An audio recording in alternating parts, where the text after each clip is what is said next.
Hi, everyone, and welcome to Meet the Mentalist. My guest here today is Samuel Ballesteros. Samuel, you want to say hello? Hello, everyone.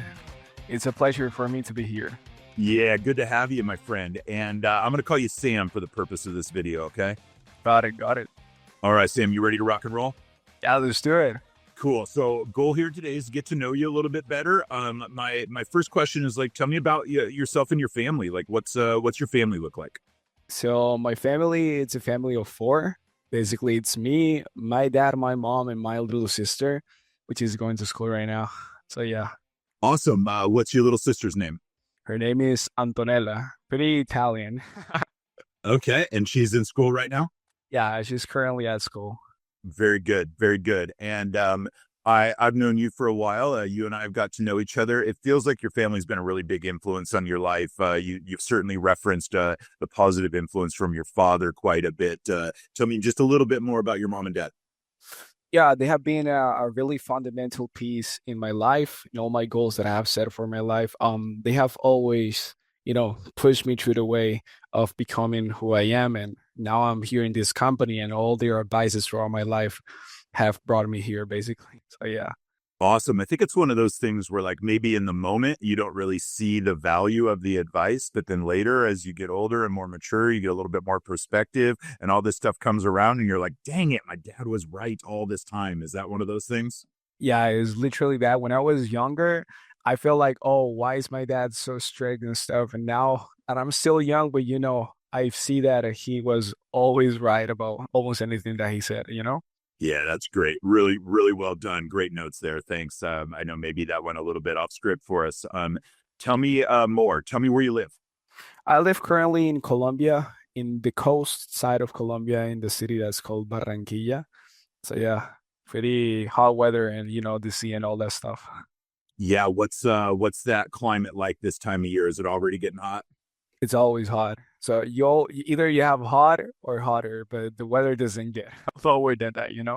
Yeah, it's been here in Colorado, it's been well below freezing for months on end. So we're all wishing we had hotter weather, but I have a feeling when it gets hotter where you're at, we would be pretty happy up here where it's a little cooler. Nah, it's literally really, really hot all the year round. It continues to be like this. Very good. That's great. So let's shift over to professional a little bit. Tell me what you do for the agency. What's your role? So I'm part of the product team. We develop applications that are powered by HubSpot API mainly. So I'm a full stack developer in that team. Very good. Full stack developer on our apps team, building lots of products and apps, all of our HubSpot adjacent stuff that we do. You're a member of that team. Phenomenal. First guest from that department today. So really excited to learn more there. I know you're kind of a youngster still, but how long have you been in the industry? Probably around 2 years. I started working when I was like 19. Now I'm 21 currently. So yeah, I'd say 2 years.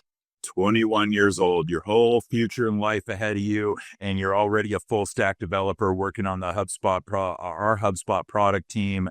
Really, really cool. I think that's a really good sign back earlier when we were talking about all that advice and education and dedication. You got a early start in your life, brother, and you are absolutely crushing it for the agency. You've been a breath of fresh air around here, and I know maybe some of your youth and exuberance has helped some of the older folks on the team maybe refine their energy. Would you say that's fair? Yeah, I think we have a great synergy and we all complete each other. Really well said. Synergy. That's one of the things we shoot for here in the agency. That feels very familiar to me, and I would absolutely agree with that. So let's talk about a little bit more on the work side. What's the coolest thing you did last week? So yeah, probably I would say there is a task I was assigned, and it was basically designing a throttler component.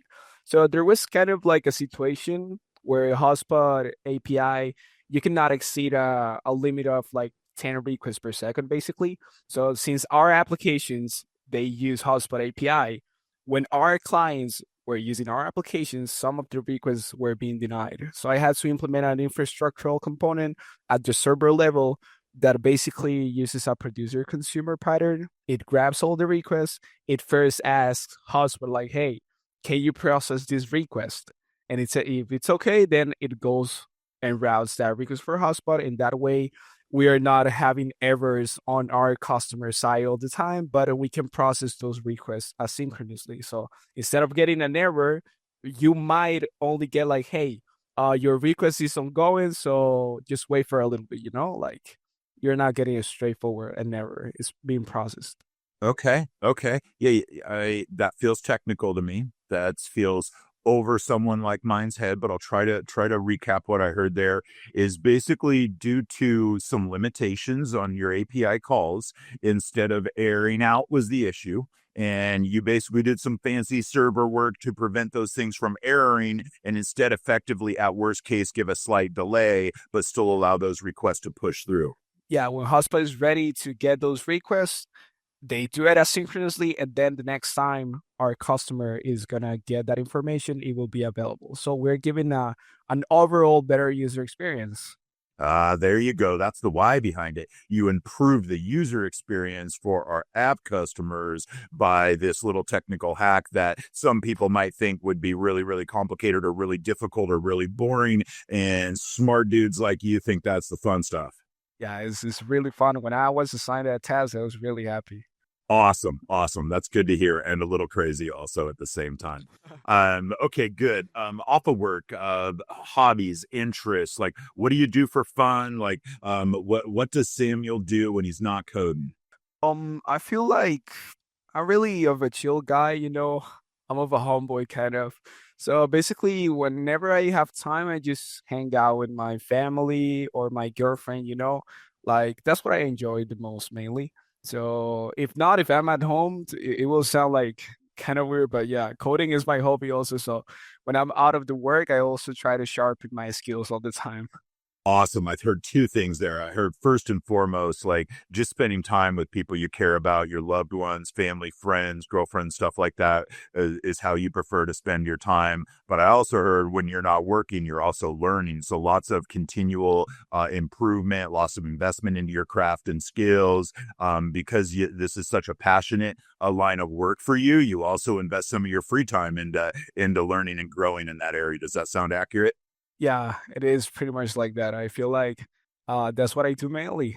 Good for you. Good for you. I also heard, I think from previous conversations, you like to read too, yeah? To read, I like writing more than read. Reading. Reading. Okay. Yeah, I like writing. I write poems. I've participated in poetry clubs, like doing poetry basically. So yeah, it's one of my hobbies also. That's true. Very, very good. Yeah, I think that falls in line with an additional hobby or interest is writing, and you're a poet. I did not know that. I learned something new today. That's great. Maybe that comes into my next question. I don't know if this is legal, but can I think like how I like to finish these out. You've probably seen is like give me something inspirational, some favorite quote. I don't know. Maybe you're going to read me one of your poems right now, but like, what's something that you think might inspire us all as something to leave us with? There is, let me think a little bit. So there is this phrase of this philosopher that goes like, he who has a why can bear almost anyhow. So if you have a purpose in your life, you can keep pushing through. So you have to find your purpose, and the ways will come for you to reach your place. I love that. I love that. Really powerful. Perfect. As long as there's a why, you can always figure out the how. Is that summarized? Yeah, it is just like that. Real Resilience. good. Really good. I love that. Give it to me one more time to close us out. And do you know who the philosopher is? Yeah, Nietzsche. That's his name, the German philosopher Nietzsche. And what did Niche say? He who has a why can bear almost anyhow. Really good. Thank you, Sam. Really good to see you again, brother. Really good to kind of get to know you a little bit better. I hope everyone likes this. I hope you share this with your parents because you're very complimentary of your family and stuff like that.